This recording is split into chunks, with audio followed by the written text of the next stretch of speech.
오늘 본 말씀인 시편 16편의 표제는 다윗의 믹담이라고 기록되어 있습니다. 여기서 이 믹담이란 말은 글자 하나하나를 정성스럽게 새겨 넣은 시라는 그러한 뜻이 있습니다. 또 다른 의미로는 황금의 시라는 그러한 뜻을 가지고 있습니다. 그만큼 시편 16편 속에는 매우 중요한 의미와 가치를 담고 있음을 알 수 있는 대목입니다. 16편의 저자는 다윗입니다. 다윗이 어떤 사람입니까? 다윗은 위대한 하나님의 사람입니다. 그는 하나님께 쓰임받아서 골리앗을 쓰러뜨렸습니다. 수많은 전쟁에서 승리를 거두었습니다. 뿐만 아니라 다윗은 이스라엘의 왕으로 등극하여 나라의 전성기를 이끌기도 했습니다. 하지만 그의 삶을 돌이켜보면 언제나 평탄한 삶을 살았던 것은 아닙니다. 그는 자신의 목숨을 노렸던 대적들로 인해서 죽음의 위기를 여러 번 넘나들기도 했습니다. 그 대적들 중에는 자신의 사랑하는 아들 압살롬도 있었습니다. 또 자신을 시기하는 사울 왕이 있었습니다. 그리고 골리앗을 비롯한 전쟁터의 수많은 장수들과 병사들이 그의 대적들이었습니다. 다윗은 분명 하나님을 철저하게 신뢰하는 하나님의 사람이었습니다. 하지만 그러한 다윗도 극심한 어려움에 직면하게 되면 절망과 좌절 속에 거하기도 했습니다. 하지만 다윗은 언제나 절망의 자리에만 머물지는 않았습니다. 왜냐하면 다윗은 극한의 어려움 속에서도 자신의 힘이 되시는 하나님을 의지하고 주님을 스스로의 삶 속에 모시면서 살았기 때문입니다. 본문 8절 말씀을 보게 되면 이런 말씀이 나옵니다. 내가 여호와를 항상 내 앞에 모심이요 그가 나의 오른쪽에 계심으로 내가 흔들리지 아니하리로다 말씀합니다. 여기서 다윗은 여호와를 항상 매 순간 모셨다고 말씀하고 있습니다. 그리고 하나님이 자신의 오른쪽에 계신다 말씀하고 있습니다. 다시 말해서 다윗은 하나님을 자신의 힘으로 여겼고 자신의 능력으로 여겼다는 사실입니다. 하나님을 모시고 사는 사람, 하나님의 능력을 의지하는 사람을 가리켜서 오늘 본 말씀에서는 성도라고 가리키고 있습니다. 그리고 본문 3절 말씀에서 다윗은 그러한 성도는 참으로 존귀한 사람이라고 칭송하고 있습니다. 한번 본문 3절 말씀 한번 보여주시겠습니까? 16편 3절 말씀을 보게 되면 이런 말씀이 나오죠. 땅에 있는 성도들은 존귀한 자들이니 나의 모든 즐거움이 그들에게 있도다. 이문희 선생님 혹시 3절 준비됐나요? 3절? 네, 3절 말씀 좀 보여주세요. 네, 3절 말씀 보시면은 땅에 있는 성도들은 존귀한 자들이니 나의 모든 즐거움이 그들에게 있도다 말씀하고 있죠. 성도는 참으로 존귀한 사람이다라고 다윗은 칭송하고 있다는 것입니다. 세상의 방법, 세상의 힘과 능력에 기대어 살지 않고 철저하게 주님을 모시면서 주님의 능력을 의지하면서 사는 사람들이 바로 성도요, 하나님의 사람이요, 그리스도인이라고 말할 수 있다는 것입니다. 이 시간 하나님의 사람 다윗의 시를 통해서 어떤 사람이 하나님을 모시는 성도인지 말씀을 중심으로 함께 생각해 보겠습니다. 첫째로 하나님을 모시는 성도는 오직 주님의 이름을 부르는 사람입니다. 본문 1절, 2절 말씀 함께 읽겠습니다. 1절, 2절 띄워주시기 바랍니다. 1절, 2절입니다. 시작. 하나님이여 나를 지켜주소서. 내가 주께 피하나이다.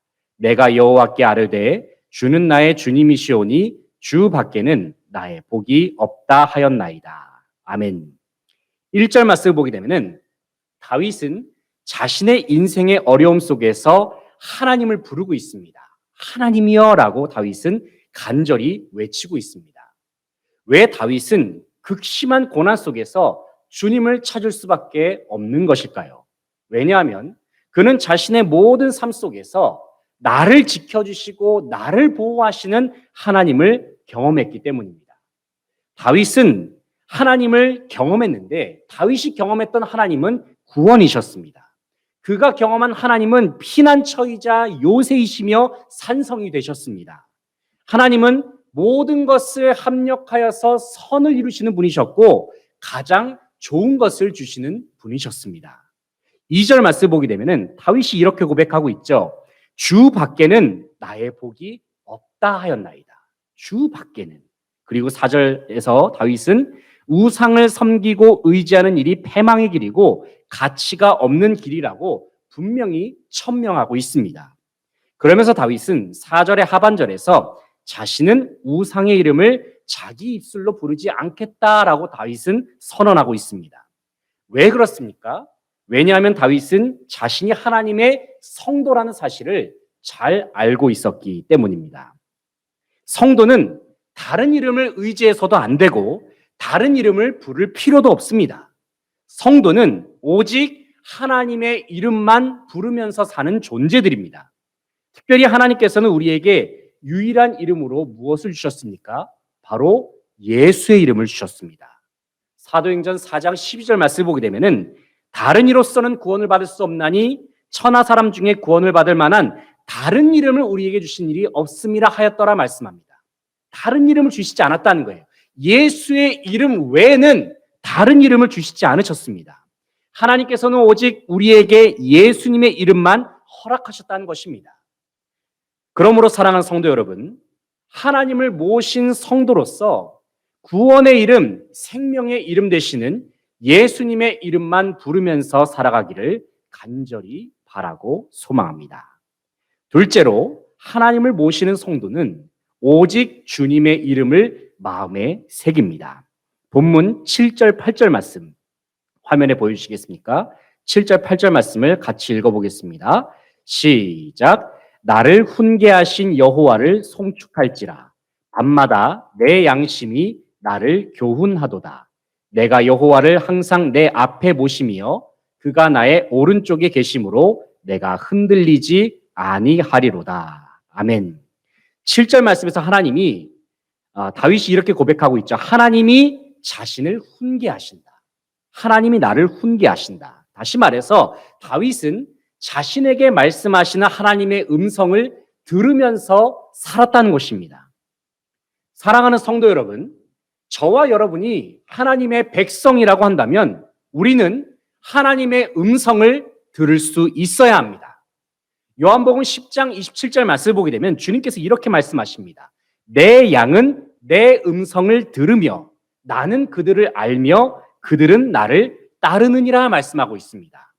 그러니까 주님이 우리의 목자이시고 우리가 주님의 양이라고 한다면 우리는 마땅히 주님의 음성을 들을 수밖에 없다는 것입니다. 그렇다면 주님의 음성을 들으려면 우리는 어떻게 해야 합니까? 바로 8절 말씀에서의 다윗의 고백과 같이 우리가 주님을 언제나 내 앞에, 내 중심에 모실 때에 우리는 주님의 음성을 들을 수 있다는 것입니다. 특별히 우리는 우리의 마음의 중심에 예수 그리스도의 이름을 모실 수 있어야 합니다. 그리고 우리의 마음판에 예수의 이름을 날마다 새길 수 있어야 합니다. 왜냐하면 하나님께서는 자기 이름이 있는 곳에 함께 계시고 또 그곳에서 말씀하시는 분이시기 때문에 그렇습니다. 우리 각자는 예수 그리스도를 믿는 믿음으로 말미암아서 성전된 존재로 거듭났습니다. 예수 그리스도의 이름을 모시고 주님의 임재를 누리면서 사는 주님의 백성들이라는 것입니다. 매일같이 우리의 중심에 예수 그리스도의 이름을 둘 수 있기를 바랍니다. 그래서 살아계신 주님의 음성을 듣고 주님 앞에 응답하면서 나아갈 수 있는 저와 여러분이 되기를 간절히 바라고 소망합니다. 셋째로 하나님을 모시는 성도는 오직 주님의 이름을 즐거워합니다. 오늘 본 말씀 9절부터 11절 말씀 화면에 띄워주세요. 9절부터 11절 말씀 같이 읽어보겠습니다. 시작. 이러므로 나의 마음이 기쁘고 나의 영도 즐거워하며 내 육체도 안전히 살리니 이는 주께서 내 영혼을 수월에 버리지 아니하시며 주의 거룩한 자를 멸망시키지 않으실 것임이니이다. 주께서 생명의 길을 내게 보이시리니 주의 앞에는 충만한 기쁨이 있고 주의 오른쪽에는 영원한 즐거움이 있나이다. 아멘. 9절 말씀을 보게 되면 다윗이 이렇게 말하고 있죠. 이러므로 나의 마음이 기쁘고 나의 영도 즐거워하며 내 육체도 안전히 살리니 말씀하고 있습니다. 여기서 다윗이 나의 마음, 나의 영혼, 나의 육체를 언급하면서 자신의 모든 존재가 주님의 이름으로 인하여서 즐거워하고 주님의 이름으로 말미암아서 평안을 누린다라고 고백하고 있다는 것입니다.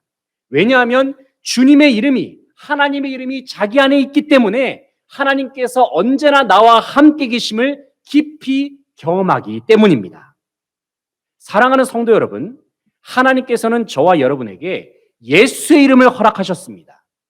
이 세상의 그 어떤 이름도 예수의 이름보다 귀한 이름이 없고 예수의 이름보다 뛰어난 이름이 없습니다. 왜냐하면 예수의 이름은 곧 하나님 아버지의 이름이기 때문에 그렇습니다.